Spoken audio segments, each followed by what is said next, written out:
Voilà, bonjour à tous et bienvenue dans cette deuxième vidéo sur LTSpice. Aujourd'hui, nous allons analyser un circuit RLC.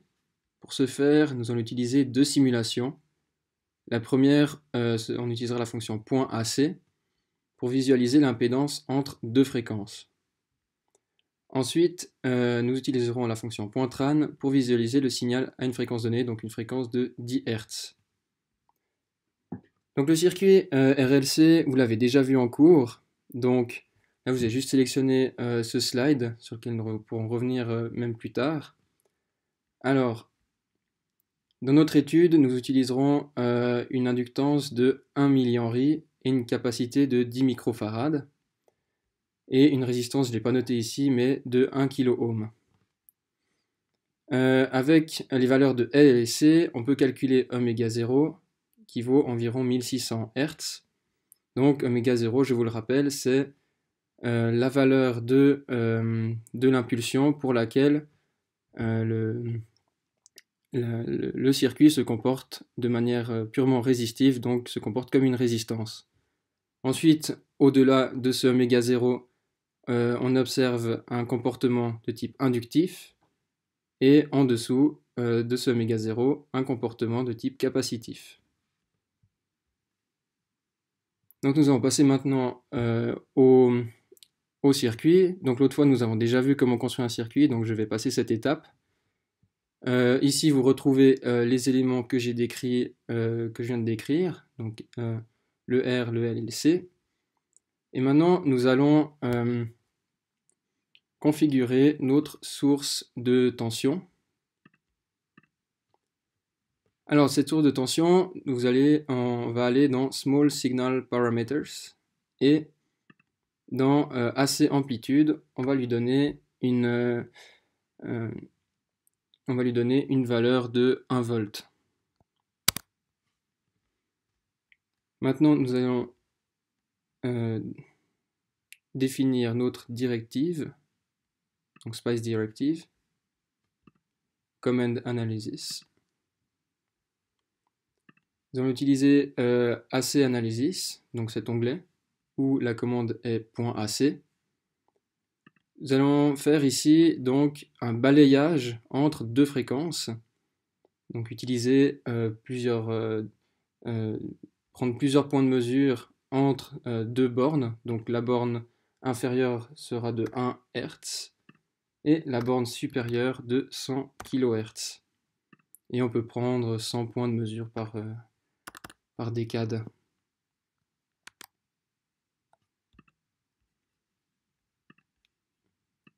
On peut maintenant lancer la simulation. Donc sur cette fenêtre, on peut déjà observer une première chose. L'axe en bas donc, est compris entre 1 Hz et 100 kHz, donc ce qu'on a demandé. Je vous rends attentif que l'échelle ici, donc j'ai fait un clic droit pour obtenir cette information, est une échelle logarithmique. Et maintenant, nous voulons étudier l'impédance. Donc pour étudier l'impédance, nous allons utiliser un calcul. Donc on va aller dans Add Traces et faire donc Vin divisé par le courant dans le circuit. Et donc on obtient par calcul l'impédance. Donc l'impédance s'affiche ici. On voit que l'axe de gauche est en décibels, donc je crois que vous n'avez pas encore vu sa signification, donc je vais passer directement en linéaire. Donc de nouveau j'ai fait un clic droit sur cet axe pour obtenir cette fenêtre et on va le mettre en linéaire. Si jamais les décibels, normalement vous le verrez l'année prochaine en électronique 1. Donc maintenant, sur la partie de gauche, c'est la partie qui correspond à la ligne continue, et c'est l'amplitude de l'impédance.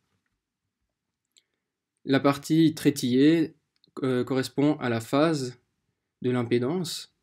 Si vous voulez enlever la phase, vous pouvez faire un clic droit et downplot de phase, si jamais.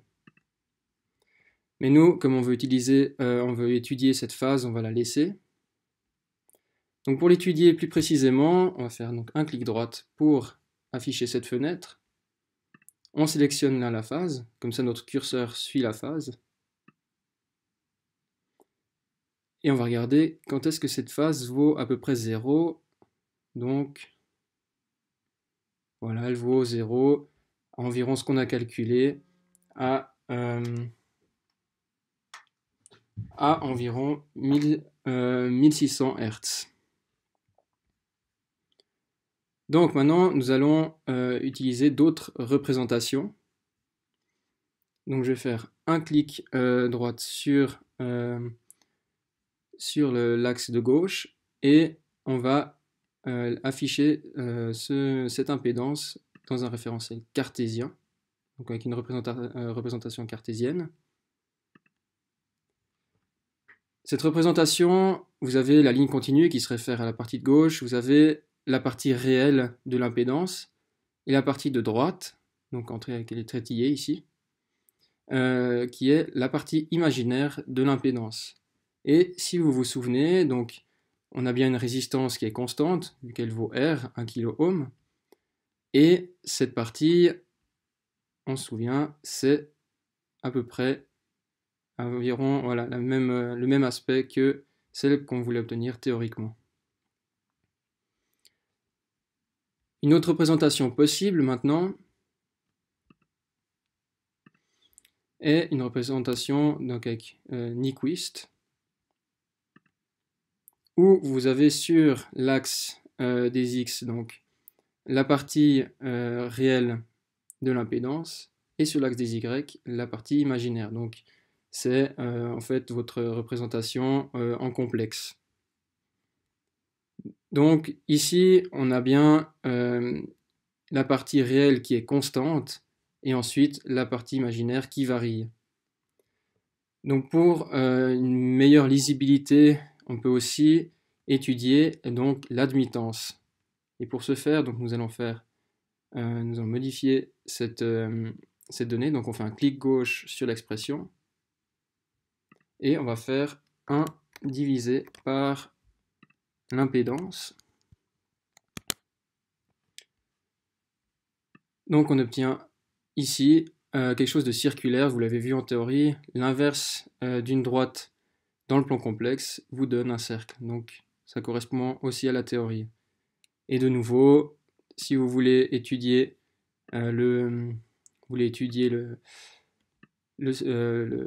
cette représentation, vous avez toujours le moyen d'utiliser les curseurs. Petite information aussi avec les curseurs, si vous faites un clic droit et que vous allez dans Draw, là vous avez quelque chose qui s'appelle curseur position.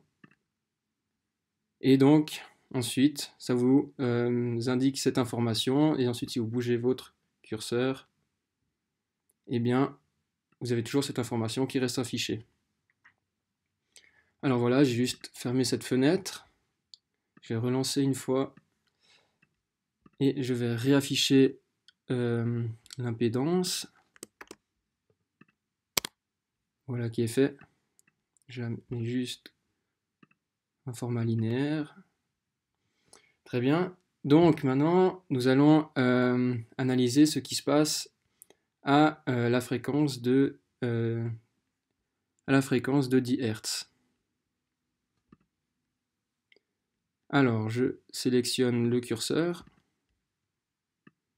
et je prends ici la phase, vu qu'on va surtout s'intéresser en fait à la phase, et je vais chercher une fréquence de 10 Hz.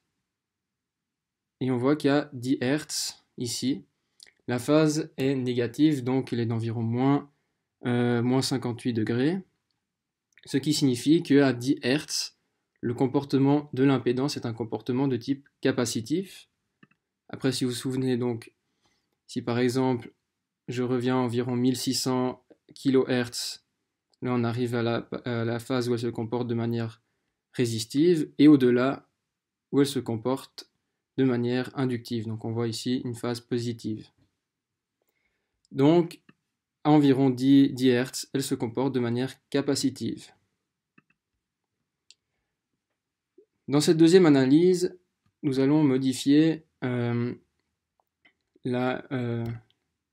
modifier la configuration de notre source de tension. Donc nous allons utiliser un signal sinusoïdal avec une amplitude, disons, de 1 volt, une fréquence de 10 Hz. Nous allons aussi modifier une autre directive.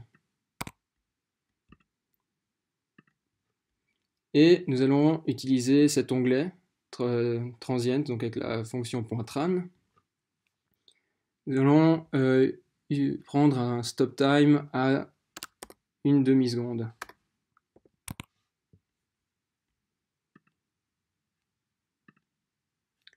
Je lance maintenant la simulation. Et maintenant, nous allons regarder ce qui se passe avec la tension Vin, donc c'est bien la tension qu'on a commandée, et le courant dans le circuit. Juste au début, vous avez quelque chose d'un peu spécial, donc ça correspond à la phase de transition. Donc ce qu'on va faire, c'est que on va pas s'intéresser à cette partie pour le moment. Donc on regarde ce qui se passe entre 100 millisecondes et 500 millisecondes.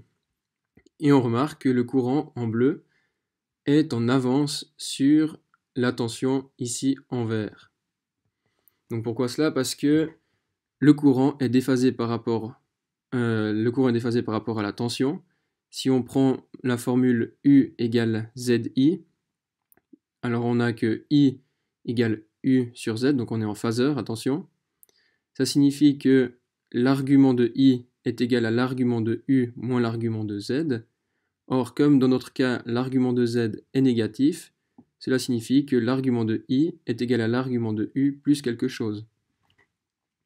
Et donc, pour illustrer cela, si on prend par exemple la fonction cosinus, à laquelle on ajoute un déphasage positif, donc on obtient quelque chose ici, un nouveau signal, qui va être en avance sur le cosinus de x. Donc c'est ce qu'on a ici. Maintenant, si on avait pris une autre fréquence pour laquelle le circuit se comportait de manière inductive, à ce moment-là, on aurait eu l'effet inverse. Maintenant aussi, juste avant de finir cette session, j'avais une question pendant la séance d'exercice où c'était lié, sauf erreur, au deuxième exercice de cette semaine. On disait comment est-ce qu'on peut choisir la phase de la tension qu'on nous donne au début. Par exemple, quand on vous donne ici un circuit et qu'on vous dit que ça vaut U, quelle phase vous pouvez prendre pour faire ensuite vos calculs. Donc, si vous avez le choix, si on ne vous donne pas plus d'instructions sur la phase de cette tension en entrée, vous avez le choix, en fait. Parce que, par exemple, ici, vous voyez, on a cette forme de signal. Et là, on voit qu'on est à 0. Si maintenant, j'ajoute, là, en fait, on avait un déphasage, disons, de 0. Enfin, on a choisi une phase de 0 pour la tension. Maintenant, si on lui donne une phase de 45 degrés,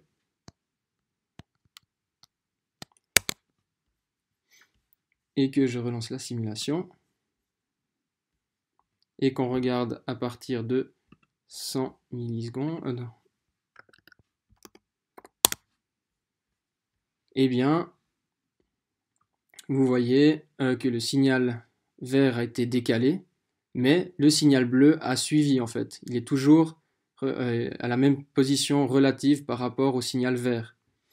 Donc la conclusion, c'est que vous avez le choix tant qu'ensuite vous êtes cohérent dans vos calculs. Le résultat donnera la même chose selon votre phase choisie. Voilà, du coup, j'ai fini avec cette vidéo. J'espère qu'elle aura été assez claire. Et il ne me reste plus qu'à vous souhaiter à toutes et à tous une bonne journée.